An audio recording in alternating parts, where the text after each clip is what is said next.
No es que quiera comenzar a hacer sagas ni trilogías, pero te anticipo que esta es la primera parte de un capítulo doble. El entrevistado ha sido tan interesante que tuve que dividir la conversación en dos partes. Vamos a escuchar el primer episodio de esta entrevista. Mediaventurados. El podcast que imagina la nueva radio. Presentado por Jorge Hey.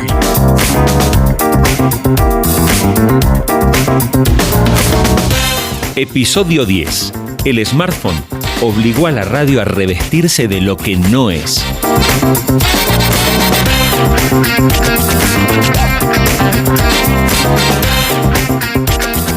Hola, muy bienvenidos a este episodio de Mediaventurados, el podcast que imagina la nueva radio.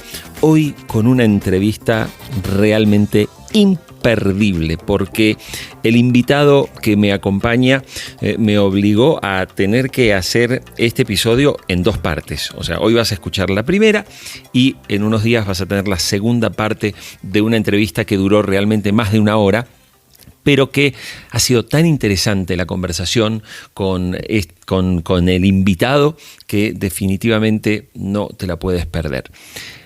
Luis Miguel Pedrero, catedrático, especialista en radio, hombre que estuvo muchísimos años en la Universidad de Salamanca, hoy investigador de la Universidad Antonio de Nebrija, autor de libros, de artículos, de investigaciones, muchísimo trabajo sobre la radio, sobre cómo se está transformando, lo que está pasando en el mundo del audio, el podcast, etc. Así que te invito a que te pongas los auriculares, te sientes tranquilo, te sirvas una cervecita o algo para tomar y que disfrutes de una charla realmente sensacional. Si diriges en una radio, si eres gerente o trabajas en la radio o te apasiona la radio y el mundo del audio, tienes que escuchar esta conversación con Luis Miguel Pedrero. Vamos a ella.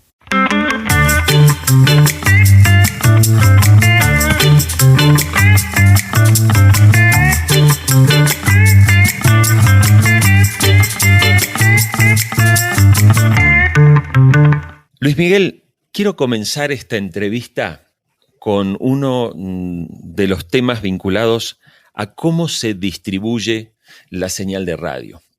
Y si vemos lo que ocurre, por ejemplo, en España, vemos que la frecuencia modulada sigue siendo el gran, sistema, la tecnología principal que utiliza la radio para la distribución de su señal.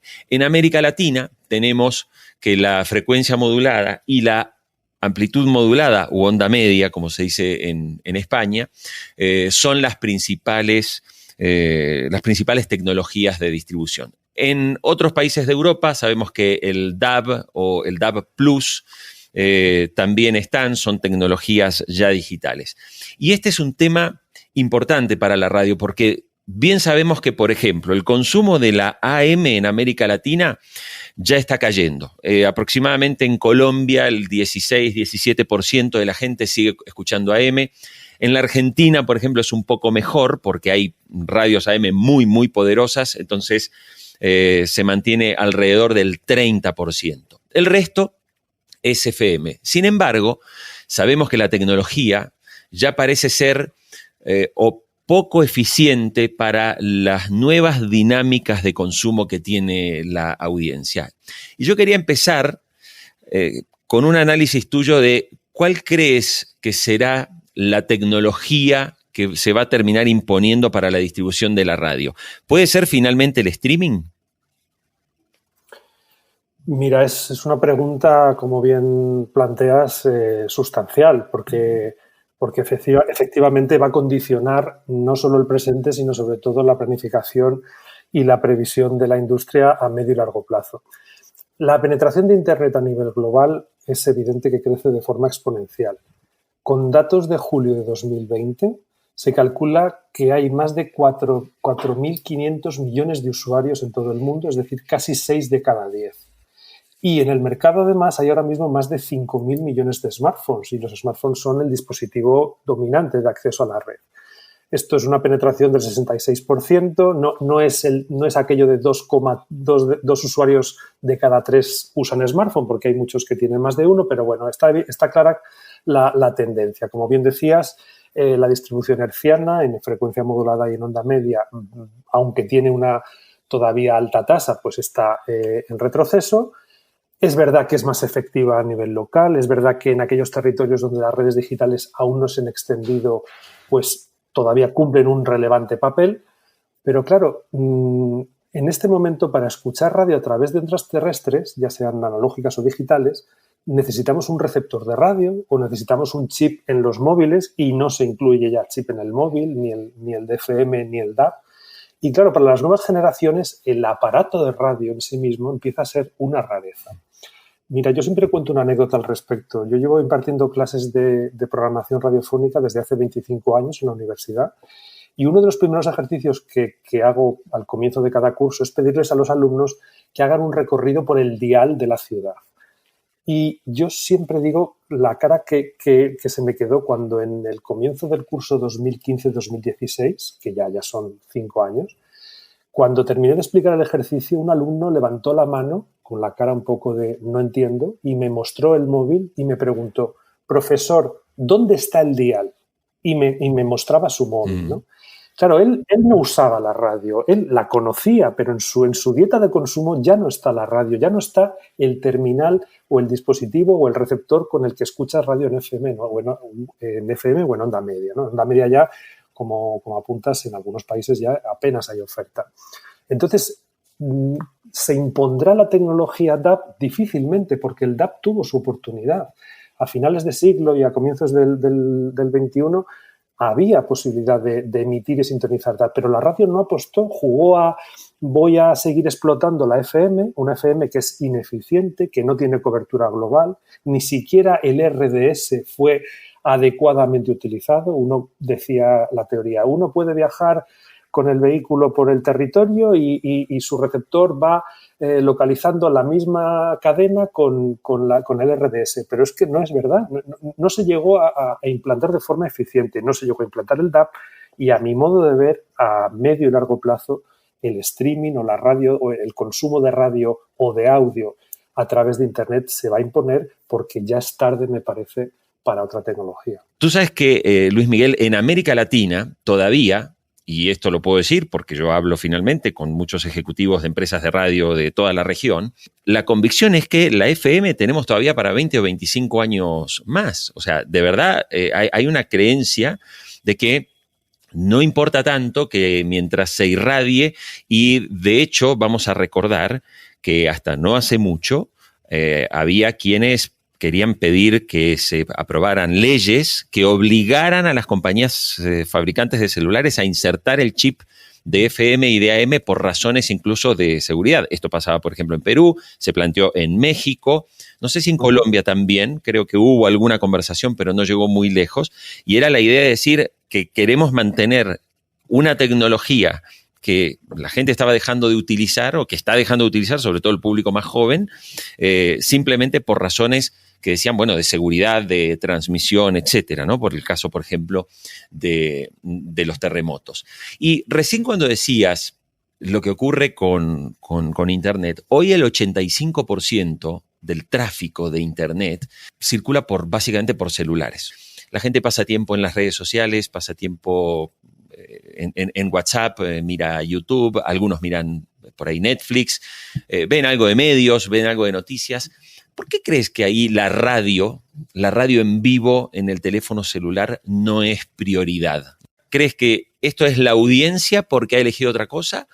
¿O es también que la radio no ha sabido realmente aprovechar incluso su señal de streaming para conectar con esos oyentes? Yo aquí creo que la clave es cómo han cambiado los hábitos de consumo y la capacidad de atención y de permanencia del que antes era espectador u oyente y ahora es usuario en su relación con los contenidos, ¿no? En su día, la televisión y la radio imponían el contenido, el horario y la duración, el tiempo de consumo a través de la parrilla. La parrilla era el único modo de acceder a lo que el programador elegía y proponía en su respectiva cadena, ¿no?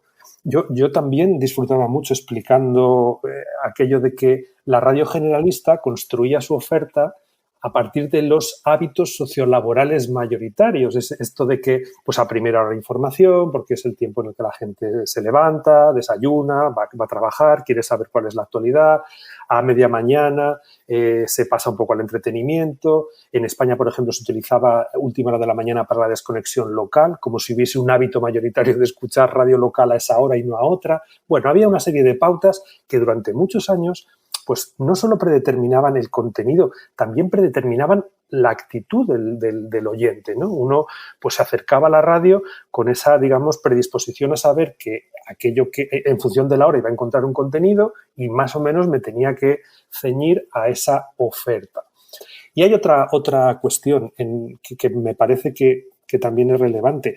Ese modo de producción también condenaba a que la radio hiciese un contenido en directo no necesariamente trabajado. Es decir, el hecho de que se plantease un programa magazine de 3 y de 4 horas cuyo contenido se hace sobre la marcha remite a que se apela a que al oyente le atraigamos antes de saber qué es lo que va a escuchar. Es aquello de, bueno, vamos a tener a este invitado, luego hablaremos con este otro, más tarde haremos esto.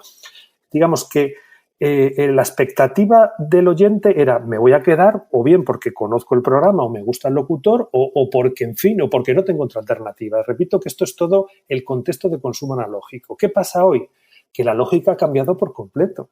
Fíjate que en su momento la música en Internet fue el primer contenido que digamos, generó esa disrupción. Yo dependía de comprar un disco o una cinta cassette o un DVD o un CD para escuchar aquello que yo quería. Claro, cuando de repente se empieza a percibir la posibilidad de escuchar a través de una plataforma 30 millones de títulos en cualquier momento sin necesidad de sacar el disco de la caja y ponerlo en un reproductor que está sujeto a un espacio físico. Es decir, se empieza a generar esa actitud, esa pauta de consumo de yo elijo cuando quiero, como quiero y además elijo aquello que ya sé o imagino que me va a convencer. En ese punto, la industria de la televisión o del cine a través de las plataformas de vídeo bajo demanda, han ido asimilando también esa pauta. Esto que mencionabas ahora de Netflix, de Amazon, de HBO, de todas las que ya responden a ese nuevo hábito de consumo, ese hábito que parte de la voluntad de lo que yo quiero elegir o tal vez la serendipia de si yo quiero que el algoritmo vaya eligiendo por mí, pero poco más. A la radio en directo todavía no le ha dado tiempo o no ha imaginado cómo atender este nuevo hábito. Sigue partiendo de la premisa de tienes que escuchar y tienes que fiarte de lo que yo te voy a proponer te va a gustar y con un problema añadido y es que la radio ha sido siempre un medio sonoro, un medio en el que es imposible, aunque ahora se apoye en la imagen, pero no hay posibilidad de, digamos, adelantarle al usuario a través de otro tipo de códigos qué es lo que puede elegir. Y yo creo que en ese sentido la radio en directo a través del móvil, salvo para momentos puntuales, información, contenidos tipo deporte, en fin, eventos, salvo para ese tipo de supuestos en los que es verdad que el directo es relevante, va a ser muy difícil que recupere lo que en su momento hizo con el entorno analógico, que es yo genero la atención previa y la mantengo porque soy capaz de ello. Luis Miguel, cuando dices esto, me da depresión. y te voy a decir por qué. Porque, claro, si vemos, y tú mismo lo has dicho, yo te he escuchado hablar de este tema, que somos seres muy visuales, ¿no? Y el teléfono celular con una pantalla se ha convertido finalmente en un espacio tremendamente visual. Me gustaría que para quien escucha Mediaventurados expliques un poco este concepto, ¿no? De ser seres visuales y de ese rol que el smartphone nos lleva a consumir tanto producto de video, de texto, etcétera, y menos en audio. Claro, bueno, no es más que una especie de contexto, ¿no? de lectura un poco con perspectiva. Es decir, la radio durante 100 años o casi esos 100 años ha sido un medio sonoro, un medio que se definía como invisible, fugaz e irreversible por la naturaleza de la emisión y por la naturaleza del lenguaje. Uno podía escuchar en el momento en el que se emitía el contenido, pero era difícil aprehender digamos, aquello que tú piensas que cuando se les enseña a los periodistas de radio a redactar, se les conmina a buscar un lenguaje claro, que las palabras, digamos, tengan la máxima capacidad de ¿cómo decir?, una semántica con capacidad de ser interpretadas a la primera, porque en cuanto hay un ruido, en cuanto hay un término que alguien no entiende y el cerebro se queda pensando en qué ha dicho, el locutor ha seguido hablando y es imposible de seguir el hilo, ¿no? Entonces, en los terminales de pantalla, en el smartphone, en la tableta, incluso en el ordenador, es verdad que por ahí se ha integrado la radio, como también la música, como todo tipo de contenidos, pero cuando un usuario acude a un terminal de pantalla, no usa el oído, usa la vista. Y la radio en la pantalla, la primera, digamos, transgresión a su naturaleza clásica es la de que tiene que revestir el sonido de imagen, pues para que el oyente usuario primero la encuentre, segundo, la pueda seguir. Piensa que las aplicaciones o los reproductores en los terminales están siempre acompañados pues de los rostros del locutor, del nombre del programa, de la duración. Tiene muchas variables que permiten, digamos, contextualizar esa señal que hasta hace poco era invisible, fugaz y irreversible. En el terminal de pantalla la radio ya no es invisible, ya no es fugaz porque ya la puedo recuperar y, por supuesto, puedo ir a consumirla bajo demanda en cualquier momento, ¿no? Para mí es una de las grandes alteraciones que ha supuesto el ecosistema digital para la radio, ¿no? Le ha cambiado las pautas, ¿no? Lo cual no significa ni mucho menos que esto obligue a cambiar su naturaleza ni su discurso. Simplemente ha de entender que este nuevo modo de estar presente en el terminal le da oportunidades que puede y debe aprovechar para seguir siendo escuchada, ojo. Hoy se dice que el audio está viviendo una segunda edad de oro. Sin embargo, como bien mencionabas recién, parece que el propio dispositivo, el teléfono celular, no es tampoco el sistema ideal o la tecnología ideal para consumir la radio. Entonces ahí tengo que preguntarte, ¿quiénes pueden estar haciéndolo y quiénes son los faros para seguir? Porque si el smartphone finalmente es tan visual y el audio tiene menos oportunidad, bueno, ¿cómo se vive la segunda edad de oro del audio, sobre todo para la radio? Es muy interesante y es una pregunta, pues en fin, con muchas respuestas en términos, digamos, de vaso medio lleno, porque hay iniciativas ya que por suerte permiten, digamos, identificar esfuerzos de la industria por innovar y por adaptarse, y también hay que ver que falta un camino por recorrer, ¿no? Bueno, de entrada, como decíamos ahora mismo, hay una manifestación, yo creo, muy icónica, ¿no? Nunca mejor dicho, en la transformación de la radio, que es que está aprendiendo a hacerse visual sin dejar de ser sin renunciar a su naturaleza sonora.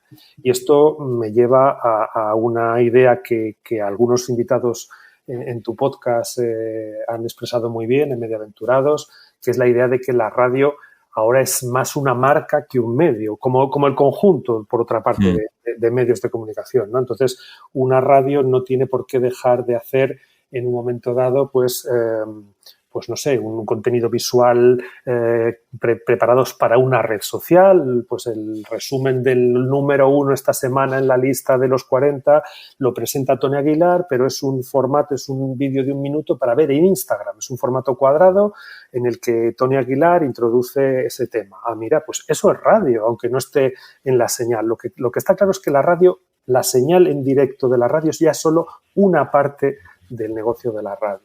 Yo puedo estar yo puedo estar utilizando mi móvil, incluso escuchando la radio, pero en ese momento me salta una alerta de una emisora para darme una última hora que me lleva directamente a su web. Eso también es radio, me lo está dando la marca radio, ¿no? Y eso también se está trabajando en las notificaciones. Creo que hay un recorrido muy interesante porque, por ejemplo, las emisoras locales están ya empezando a recurrir a ellas para hacer notar que aquí llega mi momento. En este momento comienza el programa local aquí en esta emisora para hablar de este tema concreto. Ah, mira, porque aquí hay un problema que es eterno para la radio, que es el hecho de que ayudarle al oyente a encontrar el contenido, por esto que hemos dicho de la invisibilidad, ¿no? y de la fugacidad. Y quien no tenga cultura radiofónica no sabe lo que hay, ¿no? A diferencia de, a lo mejor, referencias como las que estamos mencionando de la televisión o de las plataformas de vídeo bajo demanda.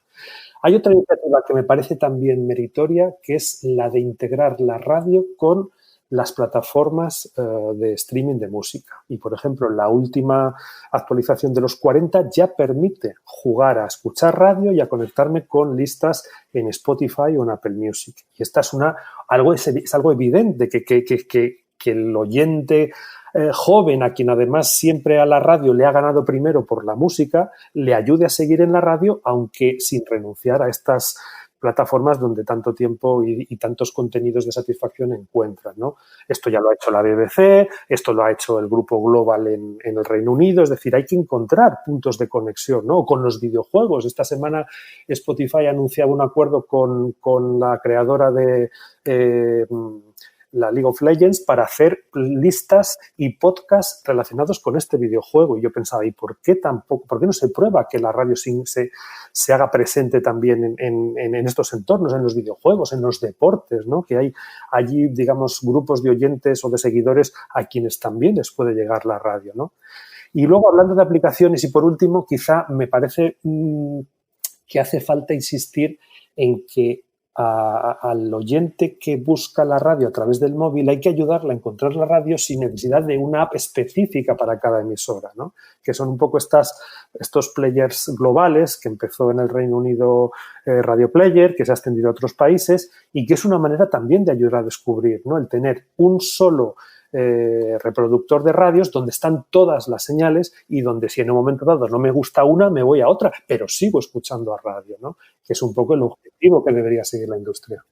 Qué bueno que haces mención a este aspecto, Luis Miguel, porque, claro, aquí viene uno de los temas que la radio tiene también como reto, y es una aplicación nativa. Definitivamente, en la era de los smartphones parece de sentido común, que uno diría, ok, creo una aplicación y en esa aplicación le doy a la audiencia una nueva experiencia. Pero por otro lado, ¿tú crees que es mejor realmente que la industria de radio en cada país llegue más bien a acuerdos como para tener sistemas de estilo de radio player o que cada uno siga su juego? Porque te voy a decir que así como se logró el acuerdo en Reino Unido y, por ejemplo, Canadá con Radio Player, me consta que en el resto de Latinoamérica no ha habido manera de resolver. Pero sí, tienes toda la razón, es verdad. Y en España, por ejemplo, ha empezado hace muy pocos meses Radio Player y ha empezado con la colaboración de todos los operadores,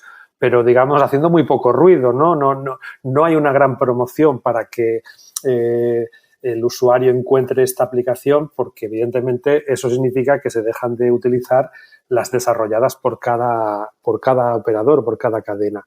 A mí, aunque la respuesta sea un poco cómoda, me parece que hay que hacer las dos cosas. O sea, el problema y la ventaja y el reto y el estímulo hoy de la industria de los medios en este entorno en el que nos movemos es que han de esforzarse por estar en todos los digamos, canales y dispositivos y plataformas donde el oyente pueda encontrar la radio. Porque es que digamos, volver a esa lógica de yo voy por aquí, tú tienes que venir a buscarme, eso ya no funciona. O sea, hay programas de radio que se escuchan en Twitch, que es una plataforma de videojuegos. Entonces, ¿y por qué no voy a estar presente en una plataforma de videojuegos? ¿Por qué no voy a estar en YouTube? O sea, hoy día el streaming de los programas de estilo carrusel deportivo de los fines de semana, el propio carrusel en la SER o el tiempo de juego en la COPE, que son los de mayor audiencia, también se escuchan en YouTube, y se escuchan en directo y tienen un streaming con una alta demanda de consumo. Y alguien dirá, pero ¿y por qué tengo que hacer yo como radio el esfuerzo por estar ahí?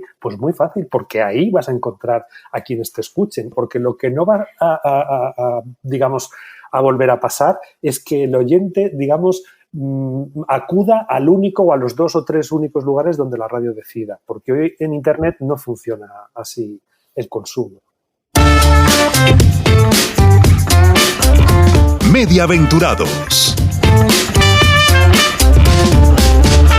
una de las revoluciones que se ha producido, sobre todo en el mercado norteamericano, ha sido la del smart speaker, ¿no? O sea, la gente compra su Google Home, compra su Alexa o el sistema de Apple, no me acuerdo ahora el nombre.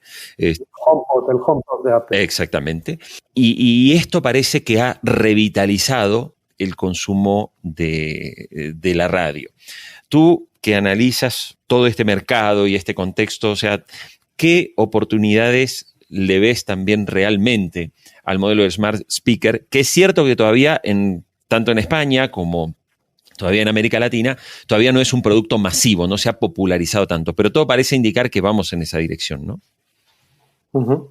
Pues mira, me planteas una pregunta que para mí es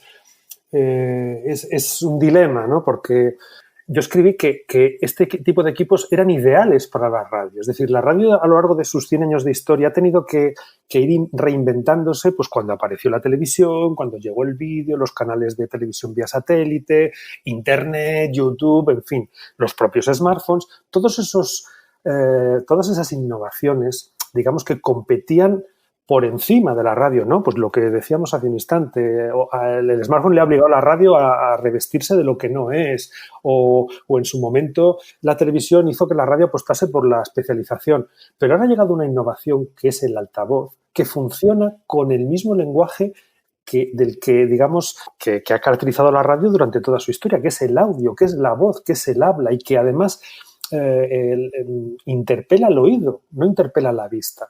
Y a mí lo que me sorprende es que aunque todavía sean pocos porcentualmente los hogares que tienen estos dispositivos en los hogares, que no son tan pocos en función del país, ¿no? Pero me sorprende que no haya una apuesta decidida para que la radio se haga un hueco preferente en estos equipos. Porque fíjate, Jorge, cuando alguien se acerca a un altavoz y le pide un contenido sonoro, el que primero tiene en la cabeza es el de la radio, porque es la marca con la que todos hemos, digamos, asociado el sonido, ¿no? en nuestra cultura de consumo. Entonces, ¿por qué no se insiste más en asociar la radio a los altavoces? ¿Por qué, por ejemplo, no hay acuerdos entre... en fin, los fabricantes? Ya sé que hay skills de todas las emisoras en los altavoces, pero ¿por qué no hay, digamos, incentivos para que los usuarios compren a menor precio, o para que en los sorteos estos que hacen las radios de regalos a los oyentes no se incluyan los smart speakers, para que todos poco a poco empiecen a desear tener uno, a tenerlo obviamente, y luego a usarlo para escuchar la radio, para escuchar cosas que no se emiten en radio, que esta es la segunda? ¿Cómo es posible que yo no le pueda pedir a Alexa, por ejemplo, pues no sé, la opinión del periodista deportivo más importante de una cadena el día en el que Messi anuncia que deja el Barça? Alexa, quiero escuchar la voz o la última noticia de la opinión, vaya, de esta noticia de la cadena X, Y o Z, ¿no? Y yo veo que no estamos ahí, y este es el modo en el que todos esos oyentes que son ahora nativos digitales, que se acercan al smartphone, bueno, ya el smartphone les ha abducido, ¿no? Pero que se acercan al altavoz con curiosidad, que encuentren ahí algo que les haga retener, porque si no, no lo van a buscar si no les, digamos, estimulamos ese uso. Esto exige a que las compañías realmente cambien su visión y manera naturalmente de producir la radio, es decir, sin abandonar su estrategia de radio en vivo, ¿no? De la radio que sigue siendo y que tiene una alta penetración. O sea, en España creo que estaba arriba del 60%, en Argentina está arriba del 70%, en Perú se habla de más del 80%. O sea, todavía la radio tiene una gran penetración, pero es cierto que en este planteo que estás haciendo, las empresas tienen que comprender que si no construyen en paralelo todo ese tipo de productos de audio que van más allá de decir, bueno, vamos a hacer podcast ahora, sino de productos que estén a disposición de la audiencia casi en tiempo real, con temáticas específicas, con identificar tendencias de búsqueda como se hace incluso en el ámbito natural de Internet, que es, ok, ¿qué está buscando la gente en Internet? Bueno, vamos a producir contenidos sobre lo que busca. El mundo del audio todavía no aborda ese aspecto. Días pasados, en una entrevista con la jefa de producto digital, de digital de radio, de Prisa Radio, Ana Ormaechea. Ella dijo una frase que me gustó mucho. La radio no sabe quién la escucha, no sabe en qué momento la escucha, ni sabe cuánto tiempo y tampoco en qué dispositivo. Es decir, la radio está prácticamente ciega. Y bien sabes que es un tema de debate las mediciones de radio, que básicamente están pensadas, sobre todo en Latinoamérica, en modelos esencialmente de recordación. ¿Hacia dónde debería dirigirse el modelo de medición que permita realmente tener mejores datos para incluso tomar mejores decisiones desde la radio? O sea, que no sea qué radio escuchó usted ayer, ¿no? Y encima encuestas que en algunos países son realmente muestras relativamente pequeñas, o sea, 4.000 o en algunos lugares son 3.000 encuestas, y con esas 3.000 encuestas se determina el rating que tiene en teoría una radio. Tú en tu investigación, en lo que has ido analizando a lo largo de estos años, ¿cuál crees que ofrece hoy el mejor modelo de medición o que deberíamos adoptar como modelo de medición que sea más efectivo para la radio? Pues mira, yo coincido plenamente en este problema, ¿no? A la industria de la radio, a la tradicional, ya entendida por la de siempre, le está lastrando esta metodología de medición a la que se sigue plegando, a cuyos datos se sigue plegando, pese a que ya no son, como decías tú, digamos, acordes con el modelo de consumo actual, ¿no? Porque ya no es una cuestión solo de cantidad, fíjate, Jorge, ya no es aquello de que esos 3.000, digamos, usuarios que sirven de muestra representen estadísticamente al universo. El asunto es que la premisa sociológica de las encuestas basadas en el recuerdo es que el sujeto de tal edad, con tal nivel educativo y con tal nivel económico y que vive en este hábitat, representa, por ese simple hecho de tener esa coincidencia sociodemográfica, a tantos otros. Y eso ya no puede valer en un momento en el que hay tantas opciones de consumo. Eso podía valer en su momento, no digo que no, pero la representatividad de esa muestra de verdad que ya no tiene por qué ser seguida con no sé, con ese sentimiento de tenemos tantos oyentes. Yo no creo que invente nada o no creo que descubra nada si pongo, digamos, el ejemplo de las plataformas como Spotify en audio o como Netflix en contenido de audiovisual o como YouTube, que también nos sirve para este ejemplo, que simple y llanamente se dedican a reconocer, a medir, a inventariar cada una de las interacciones de los usuarios con sus respectivas plataformas. Saben cuándo se conectan, cuánto tiempo están, qué ven o qué escuchan, cuándo cambian, qué dispositivo usan. Incluso Netflix tiene la posibilidad de saber en qué posición estás viendo el contenido, ¿no? Claro, el perfil, ese famoso Big Data que se genera, que combinado con el algoritmo da lugar a que cada usuario reciba un contenido personalizado, eso no lo tiene que inventar la radio. Yo tampoco creo que la solución sea porque, digamos, estas plataformas responden al modelo del contenido de catálogo, ¿no? De a la carta. Y estamos hablando de que la radio no tiene por qué renunciar a su, digamos, lógica de parrilla, o al menos con otros planteamientos. Pero ¿por qué yo, si accedo a la radio desde una aplicación, por qué no me piden que me registre o por qué no me bonifican el registro para que la segunda vez que acceda ya sepa la radio quién soy, qué escucho, cuándo lo paro, cuándo cambio, cuándo escucho en directo, cuándo escucho a la carta? No sé, ¿por qué no hay, digamos, newsletters, ¿no? A través de correo electrónico, desde los cuales se identifique qué es lo que pincho y por qué lo escucho? Es decir, las soluciones tecnológicas que permitirían que la radio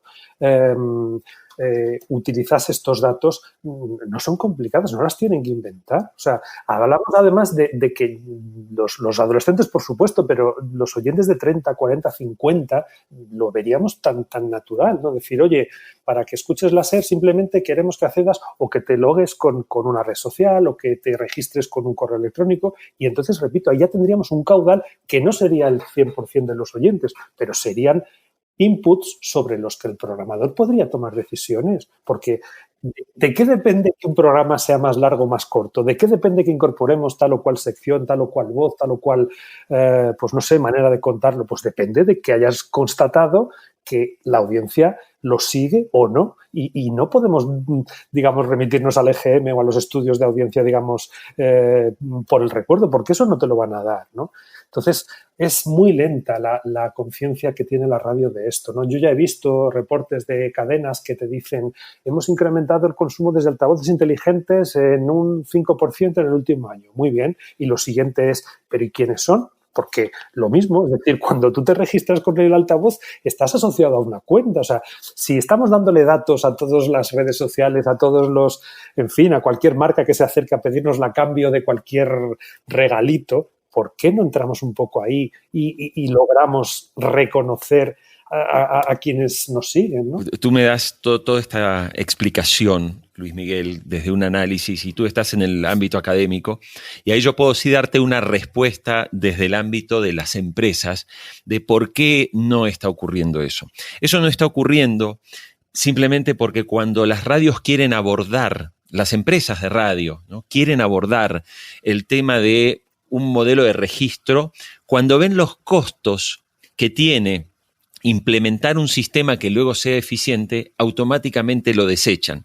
Esto es la parte que hay que decirlo también. La radio tiene que pensar que su futuro depende muchísimo de la tecnología y que tienen que invertir no en redactores digitales que generan páginas web, sino invertir verdaderamente en sistemas de software que permitan conocer y con esa data luego procesarla y tomar decisiones. Este es el principal problema que tiene toda radio en América Latina.